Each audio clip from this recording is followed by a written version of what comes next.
ಈ ಕ್ವಶನ್ನ ನೀವು ನೋಡ್ಬೋದು. ಒಂದು ಸೇಲ್ಸ್ ಟೇಬಲ್ ಕೊಟ್ಟಿದ್ದಾರೆ. ಸೊ ಒಂದ್ಸತಿ ಕ್ವಶನ್ನ ಓದೋಣ. Write a SQL query to find the total sales amount for electronics category. So ಇಲ್ಲಿ ಫಿಲ್ಟರ್ ಮಾಡಬೇಕಾಗುತ್ತೆ.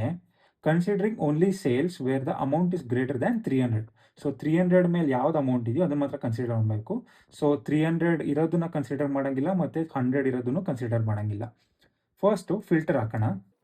Wear category is equal to electronics and amount is greater than 300.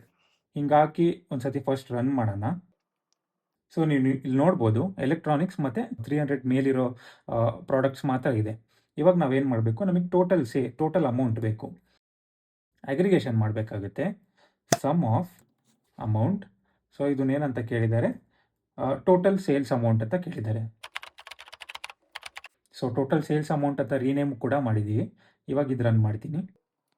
ಇವಾಗ ನೀವು ಇಲ್ಲಿ ನೋಡ್ಬೋದು 1700 total sales amount. In case ಏನಾದರೂ 300 consider ಮಾಡಬೇಕು, greater than ಬದಲು greater than or equal to ಅಂತ ಕೊಟ್ಟಿದ್ರೆ, ಇಲ್ಲೇನಿಲ್ಲ, ಇಲ್ಲಿ ಜಸ್ಟ್ ಒಂದು ಈಕ್ವಲ್ ಟು ಸೈನ್ ಅಂತ ಹಾಕಿ ದ್ಯಾಟ್ಸ್ ಇಟ್, ಬಂದಿದೆ. ಅದು ಯಾಕೆ 300 ಅವಾಗಲೇ ಬಂದಿಲ್ಲ ಅಂತ ಅಂದರೆ, ಆ 300 ಬಂದು ಅದು ಫರ್ನಿಚರ್ ಕ್ಯಾಟಗರಿಗೆ ಸೇರ್ಕೊಳ್ಳುತ್ತೆ, ಎಲೆಕ್ಟ್ರಾನಿಕ್ಸ್ ಕ್ಯಾಟಗರಿಗೆ ಸೇರ್ಕೊಳ್ಳಲ್ಲ. ಅದಕ್ಕೆ ಆ 300 ಏನು ರಿಫ್ಲೆಕ್ಟ್ ಆಗದಲ್ಲೇ 1700 ಇತ್ತು ಫೈನಲ್ ಔಟ್ಪುಟ್ಟಲ್ಲಿ.